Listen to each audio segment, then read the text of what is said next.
All right, hopefully there we go. Good morning. Thanks for being here. Glad that you can join online or in person. Just a privilege to be able to be together today. Excited for what God's doing here. And this morning we already had our morning service. We're doing that every other week. And so this morning we had a 9:30 service. Because Memorial Day is in 2 weeks, we will not have a service on that, two services on that Sunday. But then 2 weeks after that, we'll continue on with our two services. And we're doing that so that we can have a kids ministry and have people that are staffing that well, and they can be part of the church service as well. And so that's the plan, and we're going to keep doing that throughout the summer, and we'll see what happens in the fall. So just glad you can be here. Let's open up in a word of prayer together as we begin. Lord, thank you so much for all that you're doing in our lives. Thank you for the work that you do in our hearts to guide us, to lead us to you, and help us to understand the work that you do. And Lord, I pray that you would encourage our hearts, open up our minds to your word and to the relationships around us. And we thank you and praise your name. And Lord, I pray that you be with those that couldn't be here. Be with them that are going through some sickness or just going through some struggles. Lord, bring healing and encouragement to their lives. And thank you, God, so much for our time. In Jesus' name I pray. Amen. Hey, let's stand together and let's worship the Lord in song together.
Filled with wonder,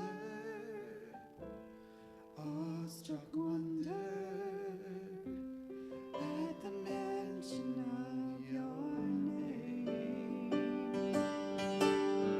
Jesus, your name is power, breath and living water, such a marvelous mystery. Holy, holy, holy is the Lord God Almighty,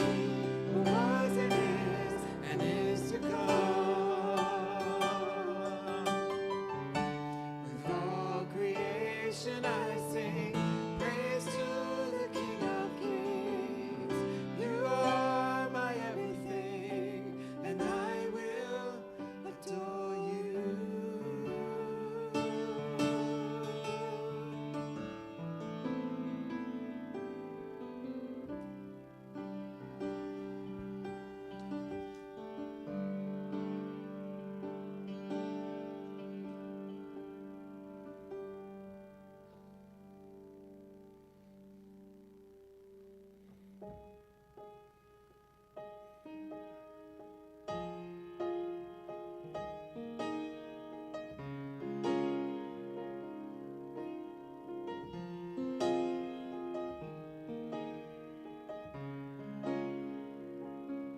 still, my soul, the Lord is on thy side.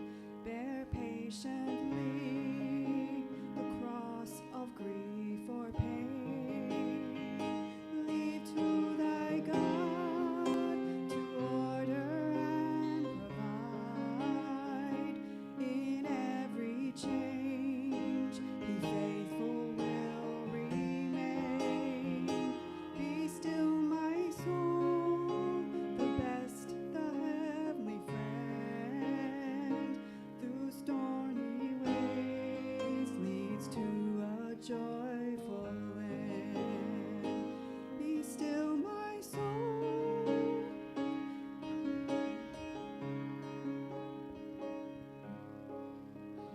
Be still, my soul, thy God doth understay, to guide the future as He does the past. Thy hope, thy confidence, let nothing shake. All now mysterious, be bright at last. Be still, my soul, the waves and winds still know His voice who ruled them while He dwelt below. In you I rest, in you I found my hope, in you I trust. You never let me go. I place my life within your hands alone. Be still, my soul. Be still, my soul. The hour is hastening on when we shall be forever with the Lord. When disappointment, grief, and fear are gone, sorrow forgot, love's purest joys restored. Be still, my soul, when change and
Last year, one of the best books that I read was called Daring Greatly. It's just an excellent book by Brené Brown. I read and listen to books. I do a lot of driving, so I listen to books as well as I read them. And so I read this book all the way through cover to cover, and then I listened to the book 2 times as well. I listened to it first, then read it, and then listened to it again. And it's probably going to be one of the books I listen to or read once a year.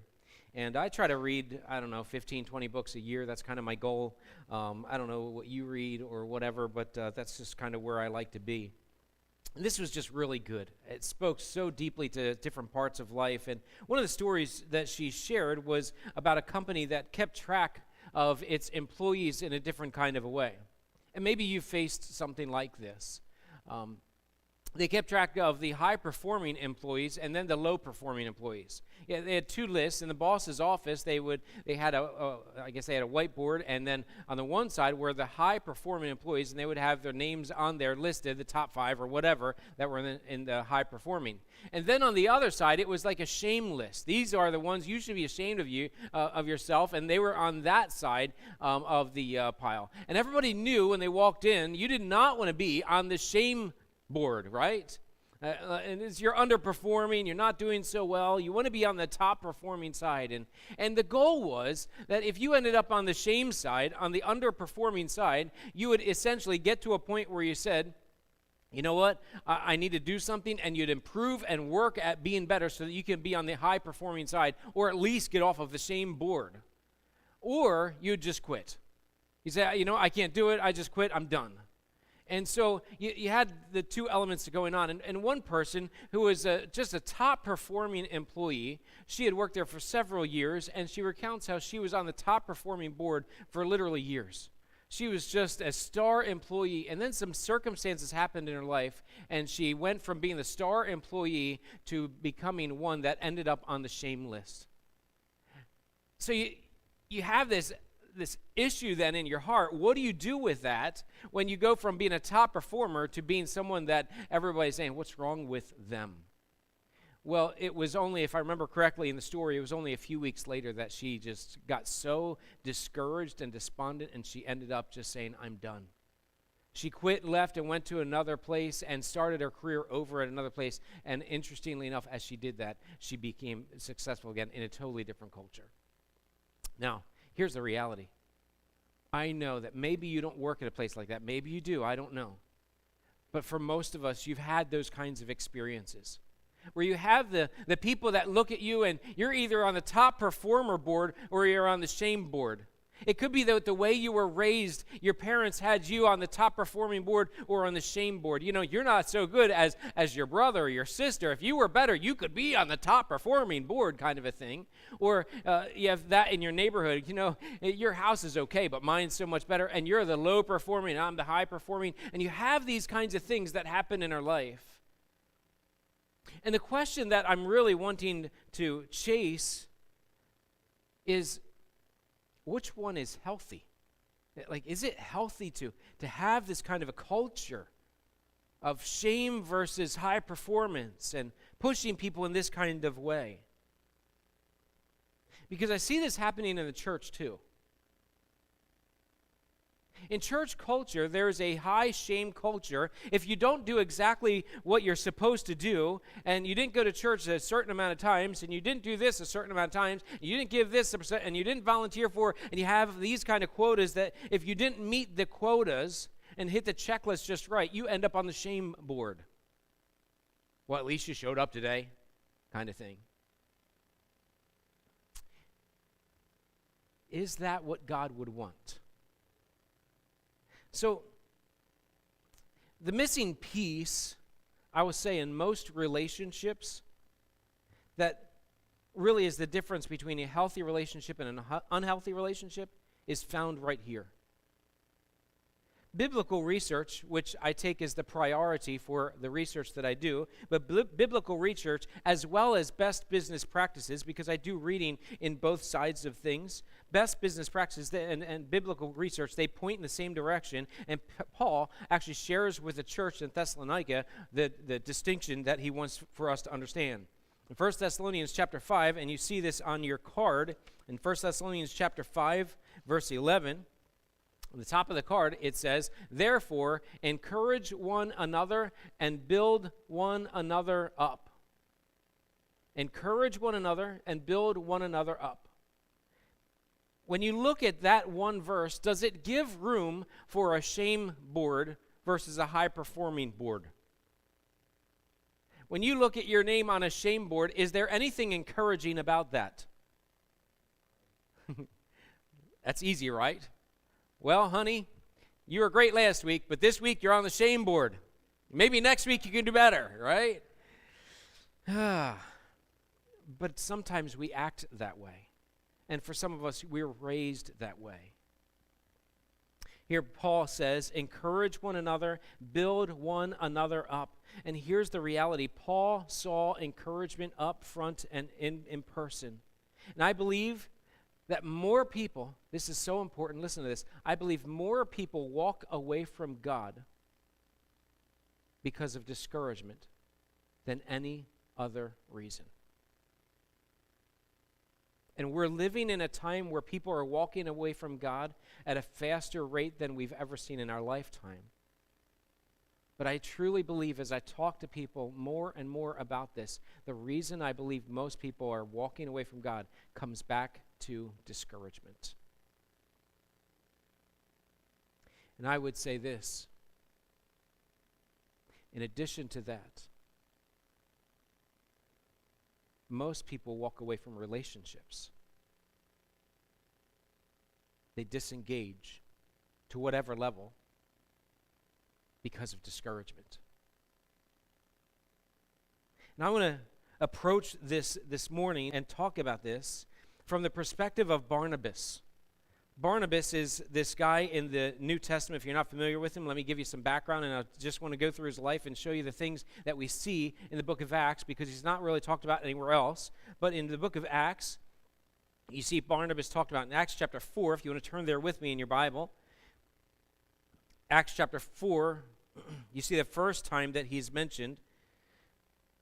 And this is in verse 36. It says, "Thus Joseph, who was also called by the apostles Barnabas."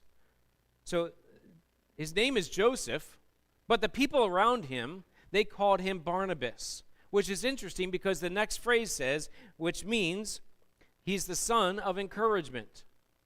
So his kind of reputation is all about encouragement. And you can see that in his life.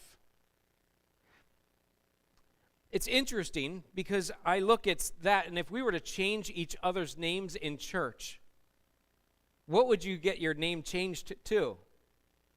Oh, grumpy one. Oh, overexcited one. You know, it could just be having a little bit of fun there, but think about Barnabas going from Joseph to that guy is the encourager guy. He lives to encourage people, and you can see in his life. And here's what he did in verse 37.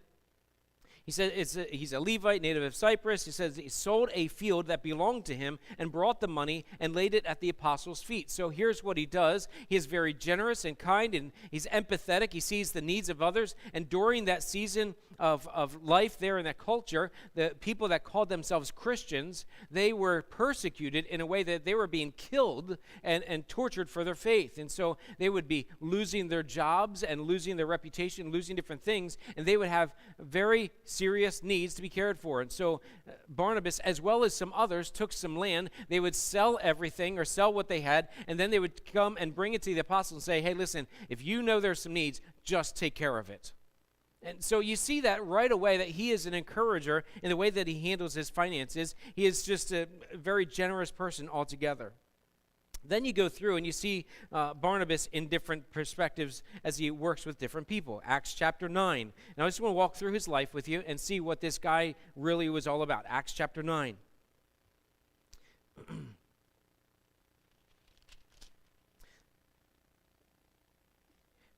In verse 26, in Acts chapter 9, verse 26, it says, and when he had come to Jerusalem, he had attempted to join the disciples. Now, who's the he? It's not Barnabas. It's this guy named Saul. A little bit of background. We're fast forwarding from the point where he's giving money away, Barnabas is. We're fast forwarding through, and we see that things are happening with the church. The church is growing. People are coming to follow Jesus. And there's thousands upon thousands upon thousands. And then this one guy, Saul, who hates Christians and wants all the Christians dead, does all he can to persecute the Christians. He comes to faith in Jesus. He has a total 180 turnaround where he's hating to actually following completely. And so as he does, could you imagine this? This is the guy that's putting people in jail, and he's the guy that people would attribute for Stephen, the one follower of Jesus, being stoned to death. And so here, Saul wants to be with other followers of Christ. Listen, time out. If Saul, the persecutor of Christians, who wanted Christians to be dead, comes to the doors of the church, how would you respond? What would you say to Roger? Let him in? Don't let him in. Should we take a poll?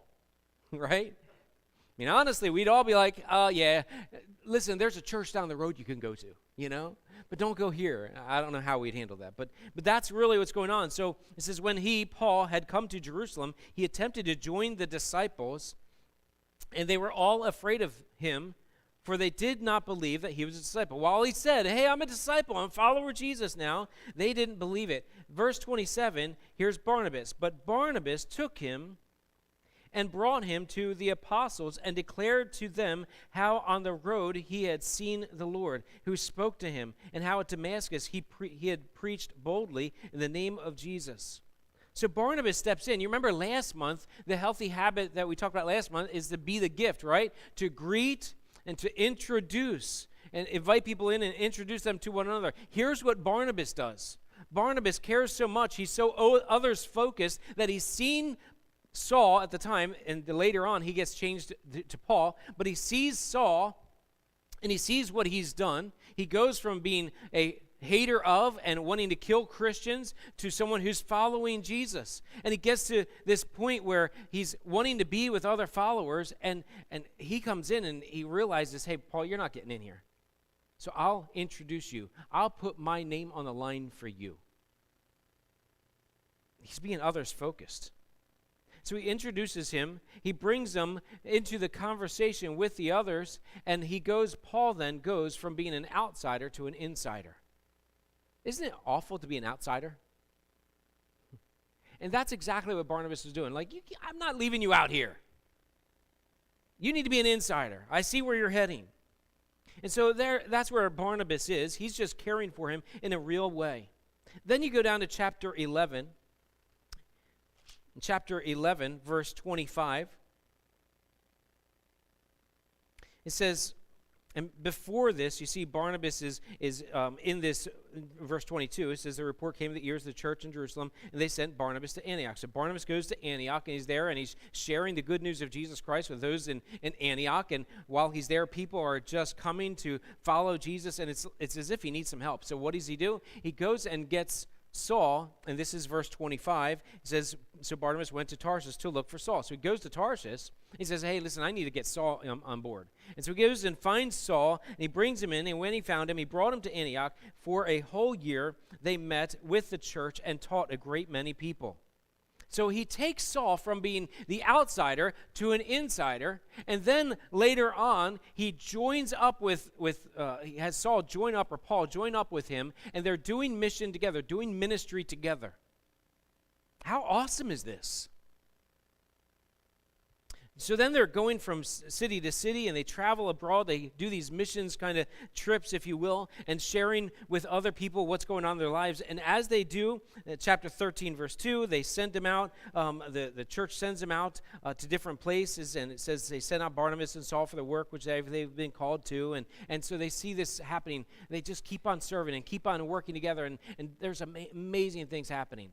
This all starts with a little bit of encouragement. Something interesting happens. As this happens in most relationships, they get into an argument. Chapter 15 is fascinating because tucked into here is a time where this one guy, John Mark, who's a young guy, he was cousin of Barnabas, and John Mark was with them, helping them to go on these missions, and usually they would have some different people that would help to carry the load in different ways. And so here, John Mark abandons and kind of leaves, and they get to the end of Acts chapter 15, verse 39, and here's the whole context then. He says, and after some days, Paul said to Barnabas, let us return and visit the brothers in every city where we proclaim the word of the Lord and see how they are. Great idea, right?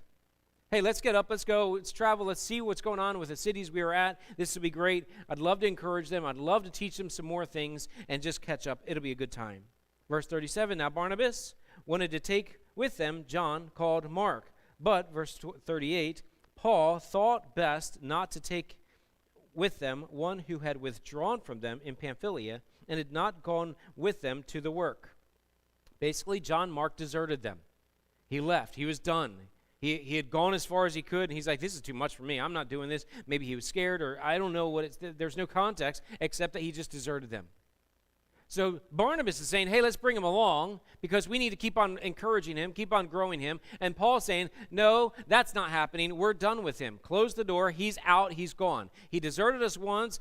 I'm not going to let it happen again. They have this big old argument. And then at the end of this is, in verse 39, and there arose a sharp disagreement so that they separated from each other. Barnabas took Mark with him and sailed away to Cyprus. But Paul chose Silas and departed, having been commended by the brothers to the grace of the Lord. And he went through Syria and Cilicia, strengthening the churches.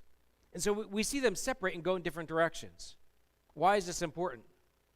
Because the fascinating thing is we see Paul's life displayed for us as he writes about it through the rest of Acts, and he writes letters back to the church, so we know all about Paul. We know very little about Barnabas, except that John Mark, the one he took with him, Paul writes about in one of his letters later on. Paul says about John Mark, as Paul is nearing going through a hard time, nearing the end of his ministry, and he says to him, send John Mark to me because he is profitable to me. So John Mark goes from being on the bad list with Paul to being someone who's basically a top performer, someone who he wants to be there with him. How does that happen? What's awesome is Barnabas is at the center of all of this. And I would suggest that while we look at all that Paul did, and then John Mark, note what he did, he wrote the Gospel of Mark. So there's some significance with both of these people, that underneath or behind the scenes with both of these people is the same person, Barnabas. That God was using Barnabas in such a way to be an encouragement with John Mark and with the Apostle Paul. Time out. What if Barnabas did not introduce Paul to the disciples? The outcome would be totally different. What if Barnabas gave up on John Mark? The outcome, you suspect that it'd be totally different. And that's my point, really, of all of this. You find this encourager. He's known for this. He's not the guy that's in front. He's the guy that just keeps on pushing you along and encouraging you. Keep getting in the game. Keep staying where you should be staying. And keep going. And he keeps encouraging and keeps on plodding along there. And here's my agenda, if you will, of this message, is to enlist all of us in this whole ministry of encouraging one another. The missing piece in all of our relationships often is that point of encouragement. The reason our relationships at home aren't that great is because of encouragement from my perspective. We grow discouraged, we disengage, and if we were to turn anything around, it comes back to this one key theme of encouragement. That we're giving borrowed courage, we're saying things, we're doing things that are encouraging the people around us. And my suggestion would be to take that shame board and burn it. I don't see the shame board as biblical, even. So, how do you do this? Putting the missing piece of encouragement back into our relationships. You see, this happens great when we're dating or when we have a new relationship. We are like, hey, this is great. But then when you find some things that irritate you about the other person, encouragement doesn't happen so freely. And so my thought is, hey, let me push you back into the game by encouraging one another. So here's what we do. One, we look for ways to give others the courage and strength they need to get through the day. Is anybody having a rough time in life? Anybody? Just a few? Most of us, probably. Rough week, rough day, hard season. You're like, life's just hard. As we go through life, we all go through hard seasons, hard times, and some of us just have a hard life.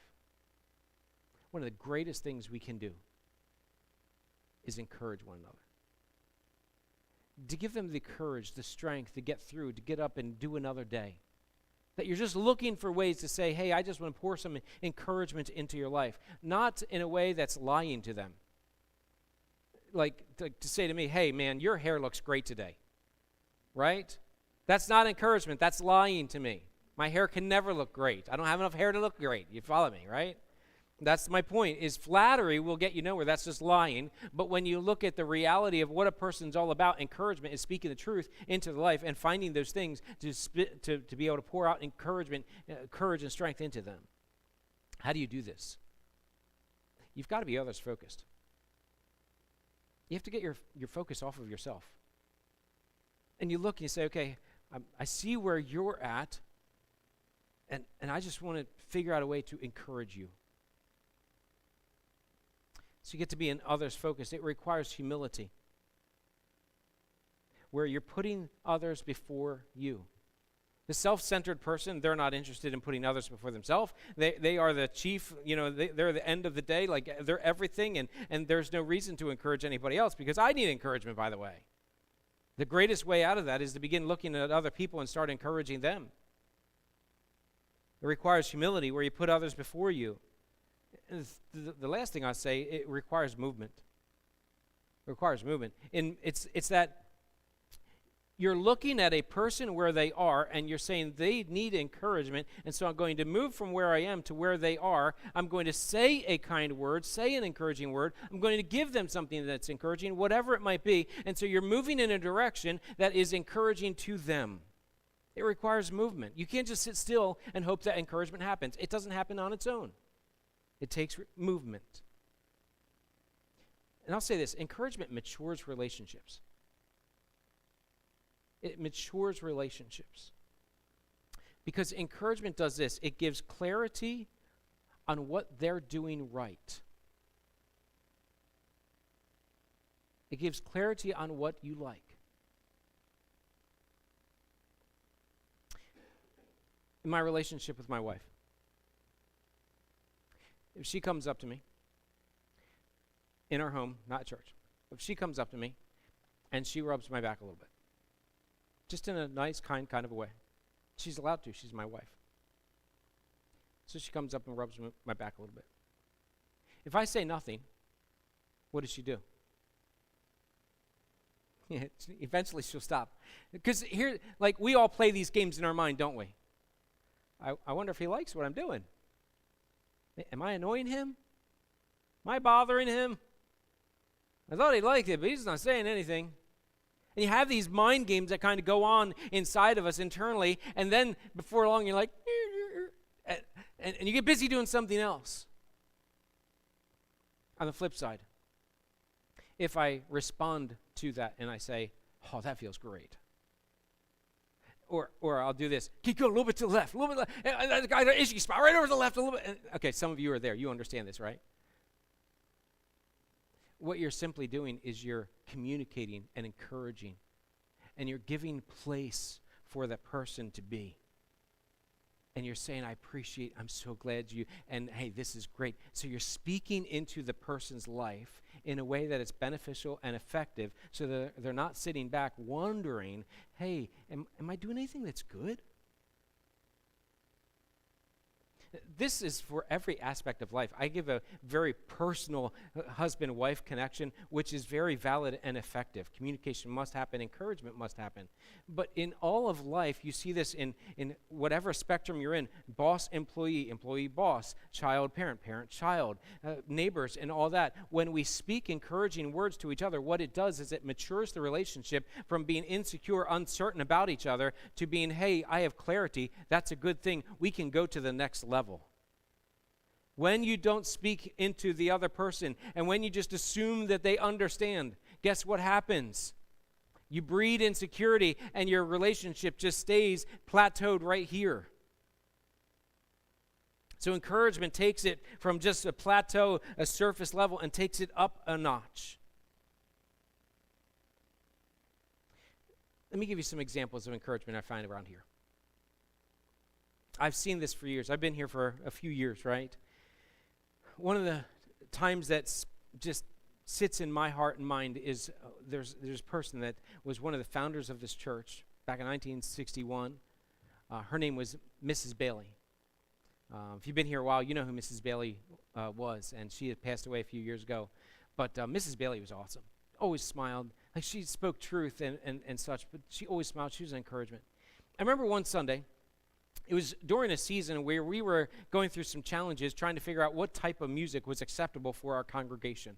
And we were kind of going back and forth on some things, and some of it was heated and some of it wasn't, and it was just a challenging season for our church altogether. And there's one fellow that he was gifted with music, and I was in charge of the music program at the time, and I asked him to sing a special song. The words and the song were just tremendous.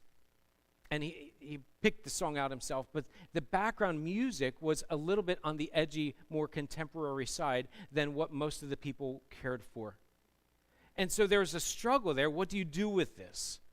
So after he got done, he was so excited. He got to serve the Lord and worship God in this way. He was thrilled for the song and communicating what God had done in his heart, just thrilled to pieces. So then the next question is, was it acceptable with people or not? With God it was. It was this act of worship before God. Listen, if David, go to the Old Testament, if David could dance before God totally naked and it was acceptable before God, then I would think that singing a worship song that totally brings praise to God would be acceptable, regardless of the background sounds that go alongside of it. But anyway, he goes at the end of the service, he's walking down the side, and he tells me about this. It was such a huge moment for him. He's just a young follower of Jesus. He had just started to follow Jesus a couple years maybe. And Mrs. Bailey comes up to him and says, "Oh, that song was tremendous. Thank you so much for singing that." We're friends, so he came up to me later, and he told me how much that meant to him. Kept him going. That little piece of encouragement, it just went a long way, and it spurred him on to, it was his first time singing in front of the people here at church, and he's like, man, I got to do that again. Put me on the schedule again. I want to do that. I want to keep worshiping God in this way. And it came back to one person giving tremendous encouragement. Now, just so you know about Mrs. Bailey, I'm not sure she liked this style of music, but that didn't matter, and she didn't even say anything about it. She loved the words and the heart of the person singing it. What a great testimony. Let me share a couple others. Every year, and I shared this in the earlier service, and I'll share it again today in this service. Every year, in early May, late April, early May, I get a phone call. And it's for the same purpose, same reason. And I got the same phone call about 3 weeks ago. Person called, it was Joyce. And so Joyce called, and she was in the early service. She knows what I'm about to say. And Joyce called, and she said, "Hey, Pastor Bill." I said, "Hey, Joyce, how you doing?" "Good. Hey, I want to talk to you about something." I said, "I know what you're about to talk to me about." And there was this like pause. She said, "What do you mean? How do you know what I'm about to talk to you about?" I said, "Because you talk to me about this every year, Joyce. I know what we're talking about." She goes, "Okay." A little bit confused. I said, "You're talking about Mother's Day." See, for Mother's Day, for several years, Joyce has wanted to be just to be a simple encouragement to moms. She understands as a mom that being a mom's not so easy all the time. And Mother's Day can be a very difficult day because you have expectations of, you're hoping that this one calls, you're hoping that this one shows up, you're hoping that the day goes well, you're just hoping for something nice for the day because it's the day that moms are honored, and you just want a nice day. And for some, you're struggling because you know that person is not going to call or show up, or you know it's going to be a fight at the end of the day, and you're just struggling with some things. Well, Joyce understands that, and so she takes it on herself. For years she's done this. She goes and she buys flowers, picks them out, buys the flowers, and she comes and hands them out to the ladies, to the moms, right? That's of her own desire. I never asked her to do any of that. She just wants to be a simple encouragement. So she calls and says, "Hey, just want to remind you, I know. Joyce, thank you. Keep being an encouragement. Moms need that, right? Moms, you with me?" Yeah, you need that encouragement and just simple little things and looking for ways to be an encouragement. And I appreciate Joyce doing that. Awesome. Let me give you another one. One of the hardest jobs in this church to do, and I've done this before, is to be the janitor at the church. For several years back, a while ago, I cleaned the church, and it's challenging because here's what happens. As you clean the church, and this happened to me before, I would be vacuuming through, and every week there were always a fingernail pile at a certain location because during church, for whatever reason, a person decided this was their time to clip their fingernails and leave them all over the ground. I don't know why. And if you're doing that right now, please stop. Okay? And if you hear a clipping, yeah, anyway. And then you'd go through and you'd have like trash here and like somebody has their coffee cup and then they just put it on the windowsill and they're thinking, I don't need to clean this up. Someone else will. And they leave piles of stuff and I'm probably the worst of it. But anyway, but other people do this. And you go to clean and it's like, oh man, I got to clean this up. Why can't, the trash can's 2 feet away. The Jimenez family comes every week and they clean the church. They clean the bathrooms, they vacuum the floors, they wipe things down, they sanitize, they do a great job every week. It's one of those thankless jobs. But I'm here to say thank you. I appreciate it. Sometimes we do some jobs that they just don't have encouragement behind it. It's discouraging. And you need encouragement to kind of propel you and to push you forward. And sometimes you go through seasons where maybe you keep it to yourself, but you go through seasons where you're just totally trashed internally because things aren't going so well. We all go through this. A couple of years ago, it was one of those seasons for me where I was just really going through a tough season in ministry and in life. And I didn't tell many people about it. There's a few people that I would share that with. But while I did, I got this really cool little card, little note sent to me. And the person had no idea I was going through a hard time. But what they sent meant so much. And I've gotten notes from many of you people. I've gotten texts and phone calls and notes and just encouragement verbally and stuff. And thank you. It means so much. But this one, and I keep all the cards. I have a pile of them. And why? Because when you have a rough day, it's great to pull out a card that helps you keep going, right? Here's what this one says. I won't tell you who wrote it. They're here, by the way. And they know, I think, that they wrote it. Or maybe they forgot. I don't know. But this is so cool. It says, Pastor Bill, in different churches I've attended, I've heard people discuss their pastor.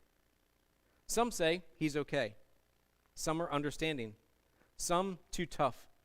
Maybe he thinks he knows it all. I guess you can't please us all. Well, let me look you over now. Number 1 has 5 things. It's great. Number 1, you're a pretty nice guy. Number 2, you do listen to our problems. Number 3, you always encourage us. Number 4, you always spread God's word. Number 5, you always have time for us. And at the end says, hey, you know what? I guess you're a pretty good pastor. Keep up the good work. That meant so much to me. Because here's the thing, just like in anything, you give of yourself and you clean the church or you preach a message or you work in the kids program and there's crickets as to, when you scratch my back right there, did it feel good or not? Did you understand? Did you get it? Did it make a difference? Was it helpful? And sometimes there's not enough encouragement to kind of keep you going forward, to give you clarity. Am I making a difference in your life? And here's what I'm sharing with you. These things, these pieces of encouragement, they make a huge difference because what it does to a person, that it takes a lot of energy to pick up those fingernails. It takes a lot of energy to go and do this thing. And it takes a lot out of you. It pushes you that much further to go beyond, to do an awesome job in a sense because you know you're making a difference. Healthy culture is right there. Instead of having a shame board over here and a high performance board over here, we should have, here's how I'm encouraging you throughout. And sometimes when people are going through rough seasons, you pick them up and you help them to keep on going. Now, here's the thing. I know in some of your minds, you have pushback going on. Yeah, but hold on, time out, Pastor. This is great and everything, but you said something nice about Joyce. What if Joyce gets a big head? You know, she thinks she's all that in a bag of chips. You ever think that, right? Like, I don't want them to get, and I've had people say that. I want you to get a big head or something, you know. Here's my response. I'd be more concerned about the person quitting or feeling like a failure because you didn't encourage them. I'd be way more concerned about it that way, especially today. In the past 2 years, the suicide rate, the drug overdose rate, anxiety and depression have gone up drastically, like a spike that everyone's beginning to talk about because the numbers are coming out from the last 2 years and they're saying this is way above expectations. What do we do? Now, there's a lot behind what we can do, but I have a great starting point. We get to be true followers of Jesus that do what Jesus did. And we get to encourage one another and to be able to kind of keep them in the game, if you will, and come up to them and say, hey, I so appreciate that song. I so appreciate the way you took care of this. I so appreciate this about, and I just want to encourage you, keep on going. Thank you for what you're doing. Thank you for this, that, and the other thing. It's going up to the person in the drive-thru, and instead of, hey, why you didn't do this just right, and it was too long, instead you're an encouragement. Hey, thanks so much for being here and giving me the food today. If you weren't here, I wouldn't have any food to get. Right? And it's going up to people all over, all around us, our neighbors, our friends, our spouse, our children, our parents, and to be able to find something, anything to be an encouragement to them for. That's what Jesus did. It's not that Jesus affirms all of the bad. By the way, does Jesus know more bad about us than we know about ourselves? Yeah, that's the amazing thing. And he continues to be an encouragement. Let me give you 3 examples of Jesus encouraging other people. You ready? The Samaritan woman. I mean, today, look, right now we're divided over everything, aren't we? And we need some encouragement. We're divided over politics. We're divided over race. We're divided over sexuality. We're divided over masks and vaccines and all this craziness over the last couple of years. And it's causing all kinds of stress. Jesus crosses over the racial divide, crosses over the gender divide, goes past both of those things to the Samaritan woman that was kind of a forbidden conversation, has a conversation with this woman, declares who he is to her. The encouragement that he was to her was at such a high level that she came to be a follower of Jesus, and I would suggest that she is the first missionary that's following Jesus as a result. Because here's what the Samaritan woman does. Racial divide, gender divide, all of that, Jesus throws out and says, hey, listen, I want to tell you who I am. Gives her that encouragement. She goes back to her town and says to her town, hey, listen, I found the Messiah. You got to come see him. Isn't that awesome? That started with simple encouragement. Jesus could have ignored her. Could have been like, okay, I'll just wait for her to go because she's not my kind of a people. But that's not who he is. He gives us that as a demonstration of how we should love people. Another one. The Pharisees bring this woman who's caught in adultery up to Jesus, and they bring her up and kind of throw her there and say, hey, it's time to stone her. Jesus, let's stone her. And Jesus says, you who have no sin can throw the first stone. And all of the people around that were excited to get Jesus on board and make him part of the team and include him on the wrong side, if you will, drop the stones and leave.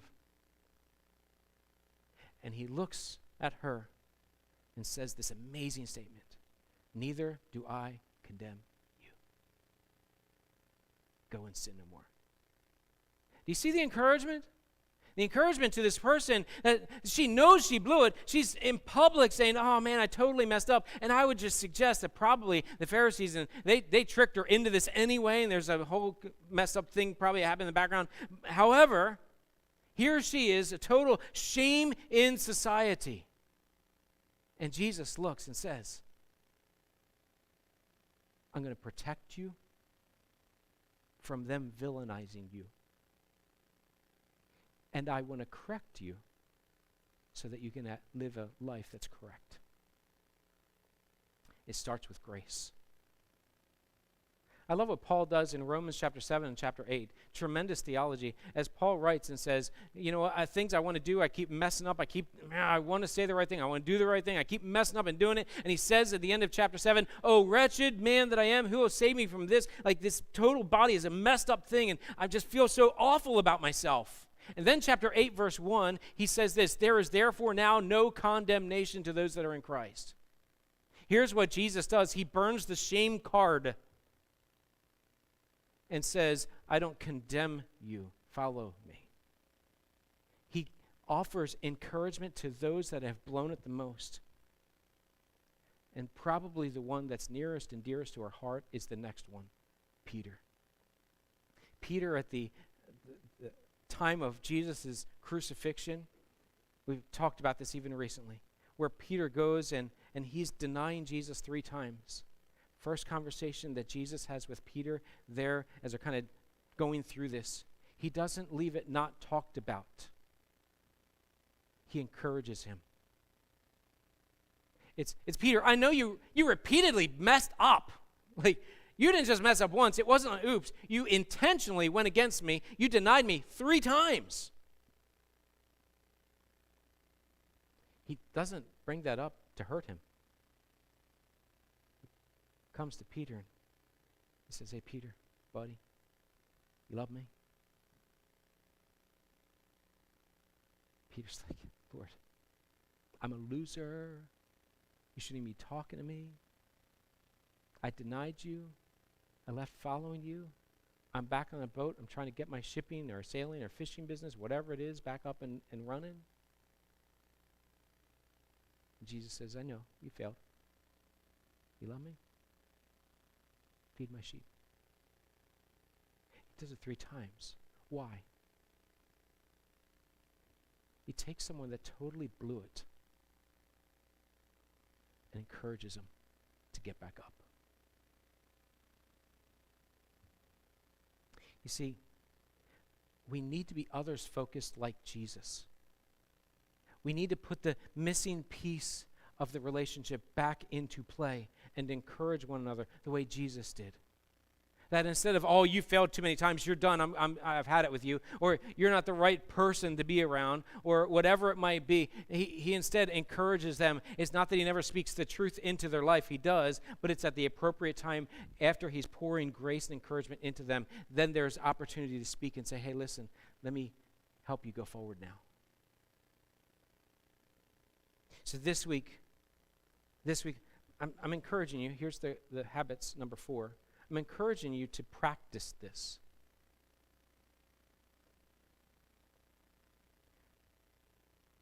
We need to encourage one another.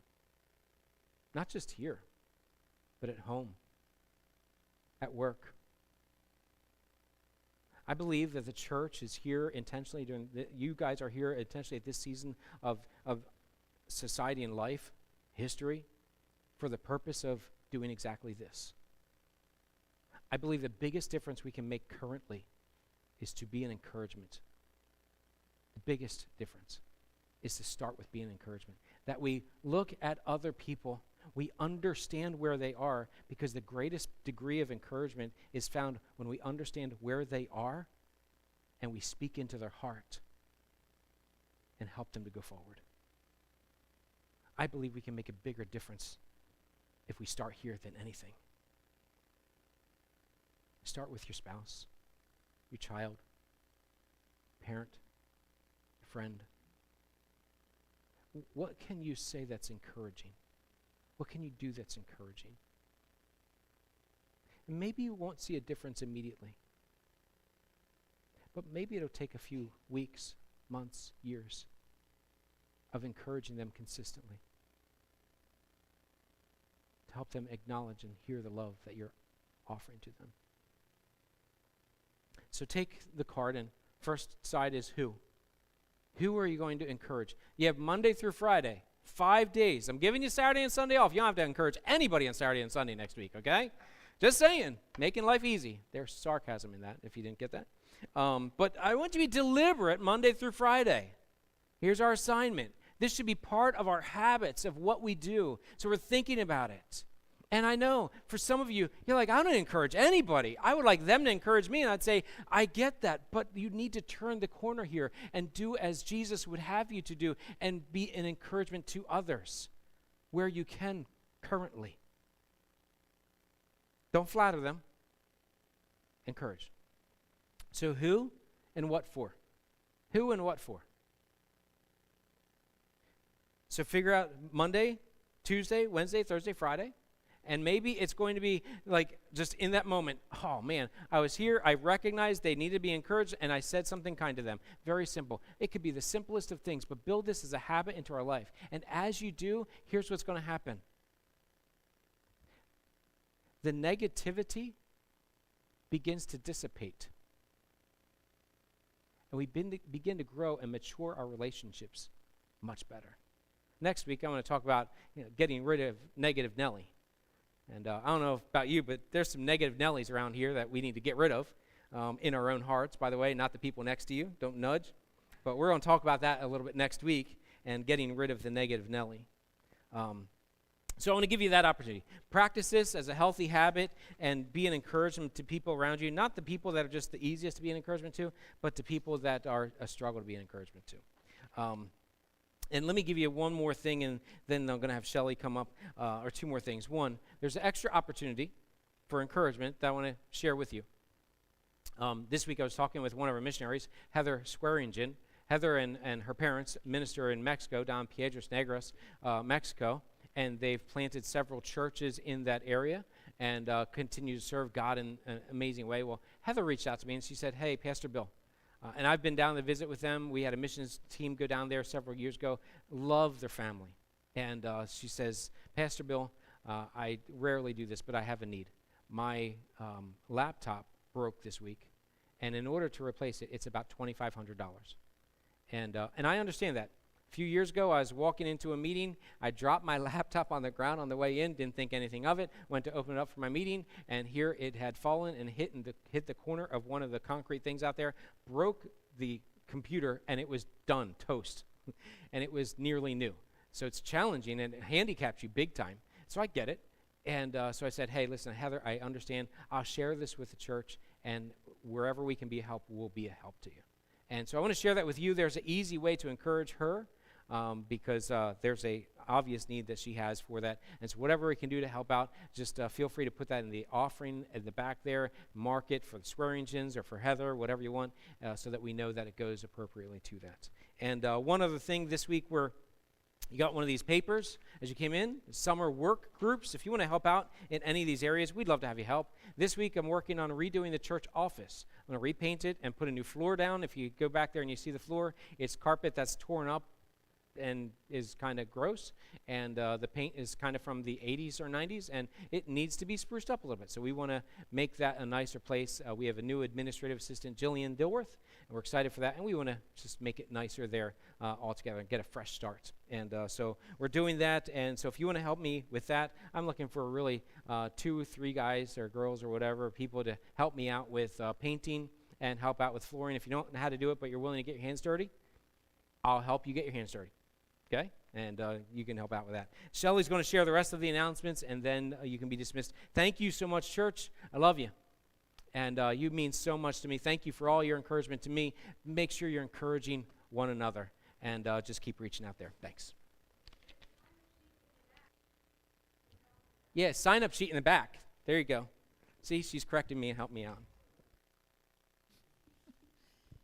Good morning, Milestone. I just want to second that note that somebody sent to Pastor Bill a few years ago about how he's a good pastor. I just want to second that, and he is a good pastor. Thank you for him. Announcements for this week. Ladies, we're going away this coming weekend. Who's excited? Hoo-hoo! Husbands, are you excited? I'm excited because there's still one space available. If the Lord's laid it on your heart to go and you did not sign up yet, I encourage you to see Melanie this morning. We always have a great time. We grow in the Lord. We grow in relationships with each other, and it's just a really fabulous time. Excited for Ladies' Life this weekend. The dates are May 19th through the 21st. In-person meetings. Prayer Warriors. We meet every Sunday morning at 10:20. Pier 252 kids are meeting live next on Sunday, June 12th. Nursery is available as well. Ladies small group, we're not meeting this week because a bunch of us are going away to Ladies' Life, so we need some time to get ready for that and so on and so forth. So we are not meeting this week. We will meet next Tuesday. Zoom online groups. Plugged in this week is Tuesday at 8:15. Pier 252 kids are meeting Zoom Wednesday at 7 p.m. And do check out the sheet that was handed to you when you came through the door. There is a sign-up sheet in the back window there with Jillian. And so Saturday, the 20th through the 21st, they're redoing the church office, a bunch of different other things going on throughout the summer. Excited about that. Lastly, there's still one open spot for Ladies' Life. Do see Melanie to sign up for that. Thank you. You're dismissed. Have a blessed day.